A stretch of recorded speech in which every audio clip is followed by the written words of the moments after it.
This is Darkside Stories. The warm summer breeze carried the scent of popcorn and cotton candy through the air as the sun began to set over the Grand Adventure amusement park. Children raced between the bright attractions, their laughter mingling with the cheerful music that played from hidden speakers. Among the crowd was Max, an 11-year-old boy with an adventurous spirit and a trusty red backpack slung over his shoulder. He had saved up all summer to spend a day at the park, and he was determined to make the most of every minute. Max unfolded the park map, his eyes scanning over the various rides and games. His gaze settled on a ride he hadn't noticed before, a faded icon of a haunted house at the far corner of the map labeled the House of Whispers. Intrigued, he decided to seek it out. As twilight deepened, he made his way past the bustling midway and the towering Ferris wheel adorned with twinkling lights. He followed a narrow, winding path lined with tall hedges. The cheerful sounds of the park grew distant, replaced by the soft rustling of leaves. Finally, he emerged in front of an old Victorian-style mansion. Its windows were dark, and the wooden sign creaked in the breeze. "The House of Whispers," it read in elegant script. Max hesitated for a moment, a shiver running down his spine. But his curiosity pushed him forward. He stepped onto the creaky porch and pushed open the heavy front door. Inside, the air was cool and filled with the scent of old books and vanilla. Flickering candlelight illuminated the grand foyer, revealing portraits of stern-looking figures lining the walls. He took a deep breath and ventured further. As he walked down a long hallway, he heard faint whispers that seemed to come from the walls themselves. "Who's there?" he called out nervously. There was no response, only a soft giggle that echoed ahead. He thought about turning back, but a door at the end of the hall caught his eye. It was slightly ajar, a warm glow emanating from within. Pushing the door open, Max found himself in a room filled with mirrors of all shapes and sizes. As he stepped inside, the door closed behind him with a quiet click. His reflection stared back at him from every angle. Suddenly, one of the reflections winked. Max blinked in surprise. "Did I just see that?"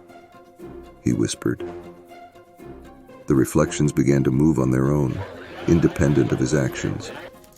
They beckoned him deeper into the room. He felt a mix of fear and excitement.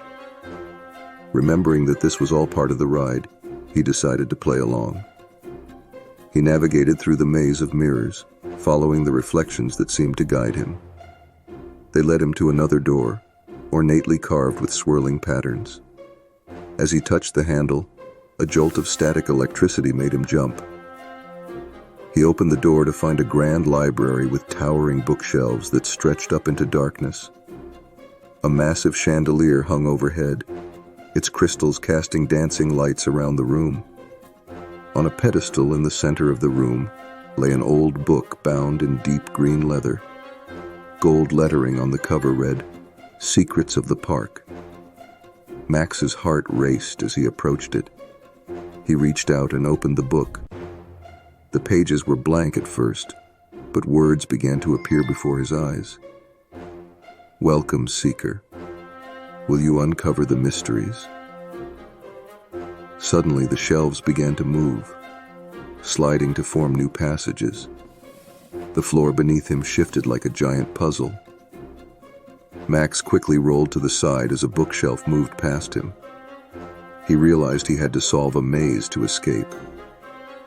Using his keen sense of direction, he navigated through the shifting library.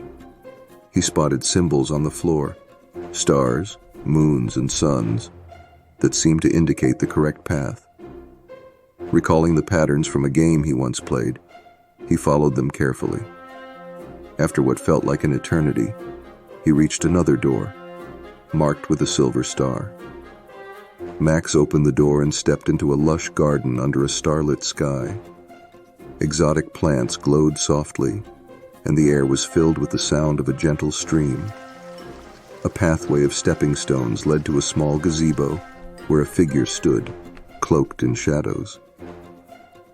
"Welcome, Max," the figure said in a kind voice. Max was startled.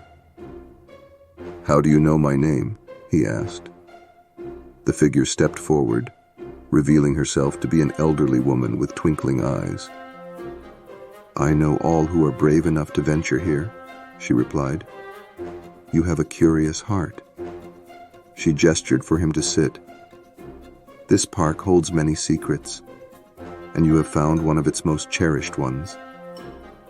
She explained that the House of Whispers was a place for those who sought adventure beyond the ordinary. "But with discovery comes responsibility," she said. "You must keep our secrets and share the wonder with others in your own way."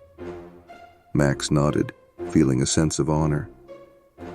"I promise," he said earnestly. The woman smiled. "It's time for you to return." She handed him a small compass with intricate engravings. "This will guide you when you feel lost." As she spoke, the garden began to fade. Max found himself back at the entrance of the House of Whispers. The front door was open, and the warm glow of the park lights beckoned outside. He stepped out to find that night had fallen, and the park was beginning to close. He hurried back towards the main area, the sounds of the carousel and game booths guiding him. Rejoining the crowd, he spotted his parents waiting near the entrance, concern giving way to relief when they saw him. "There you are," his mother exclaimed. "We were starting to worry." "I'm sorry," Max said, hugging them tightly. "I just had the most amazing adventure." As they walked to the car, Max glanced back. In the distance, he thought he saw the outline of the House of Whispers. But when he looked again, it was gone. He smiled to himself, his hand closing around the compass in his pocket. That night, Max lay in bed, turning the compass over in his hands. The needle glowed softly, pointing not north, but towards new possibilities. He fell asleep dreaming of shifting libraries and enchanted gardens. From that day on, Max carried the compass with him, a reminder that magic could be found in the most unexpected places. He began sharing stories with his friends, weaving tales of adventure and mystery that sparked their imaginations. And though he never found the House of Whispers again, he knew that the spirit of adventure was always within reach for those willing to seek it. The end.